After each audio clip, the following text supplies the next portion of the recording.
Bienvenue dans ce deuxième podcast. Nous allons vous parler de la cohabitation du quartier juif et du quartier gay. Dans ce podcast, vous êtes invités à avancer à votre rythme dans la rue des Rosiers.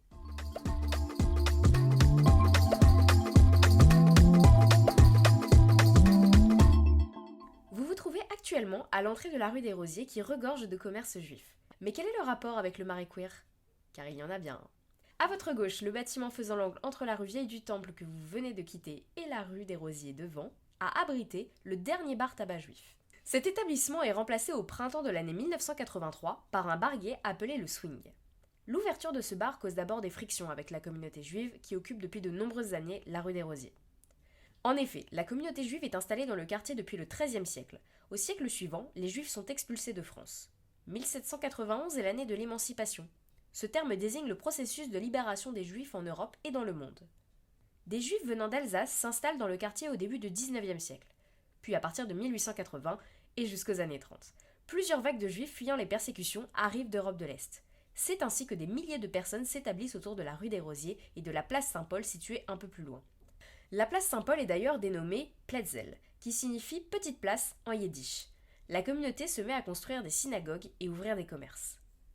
Malheureusement, la Shoah a beaucoup touché le quartier. Plus de la moitié des habitants juifs du Marais sont assassinés dans les camps de la Seconde Guerre mondiale. Si le sujet vous intéresse, n'hésitez pas à aller visiter le mémorial de la Shoah qui se trouve au 17 rue Geoffroy-Lanier. C'est dans les années 60 et 70 que le quartier trouve un second souffle avec l'arrivée des Juifs d'Afrique du Nord. Aujourd'hui, si la street food israélienne côtoie les diners new-yorkais, la rue des Rosiers reste symbole de la vie juive. Maintenant que vous en savez davantage sur comment et pourquoi la rue des Rosiers est un lieu juif, revenons à la cohabitation avec le marais gay. Comme je vous le disais, le rapprochement du marais gay et du marais juif a causé des tensions entre les deux communautés, mais un événement tragique a aussi réussi à les apaiser. Le 9 août 1982, au restaurant Joe Goldenberg situé au 7 rue des Rosiers, un attentat a lieu. Celui-ci fait 6 morts et 22 blessés. Vous pourrez apercevoir la plaque commémorative en empruntant cette rue. Suite à cela, les deux communautés ayant en commun des siècles de persécution vont réussir à trouver une certaine entente. Les relations entre riverains de toutes origines et communautés confondues, et les boîtes de nuit resteront toutefois compliquées jusqu'au début des années 2000 quand ces dernières ont opté pour des systèmes d'insonorisation adéquats. On a tout de même une bonne nouvelle pour vous. La rue des Rosiers regorge de restaurants israéliens.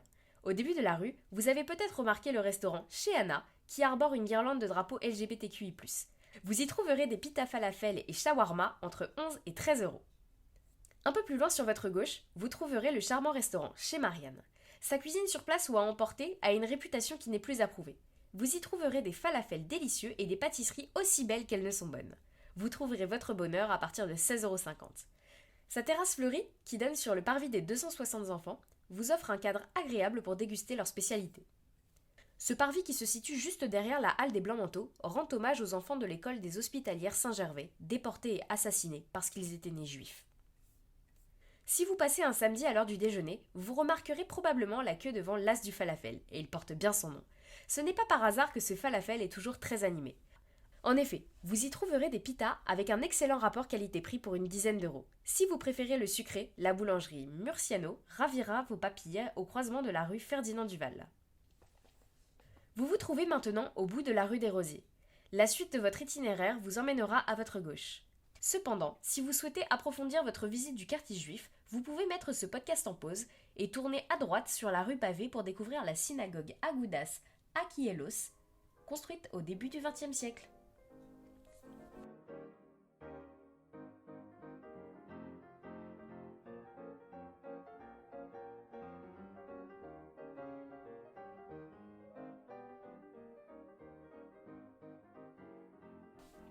Tournez à gauche sur la rue pavée. À présent, vous vous dirigez vers le musée Carnavalet.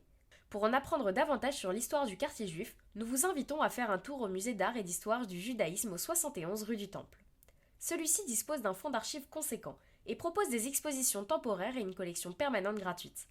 Le musée propose également des promenades pour découvrir les mémoires du quartier juif, la gastronomie juive et des dégustations ainsi que l'intérieur de la synagogue de Nazareth au métro Temple.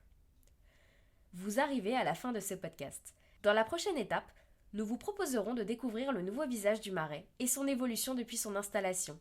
Merci de nous avoir écoutés et à bientôt sur Can You Queer le Marais.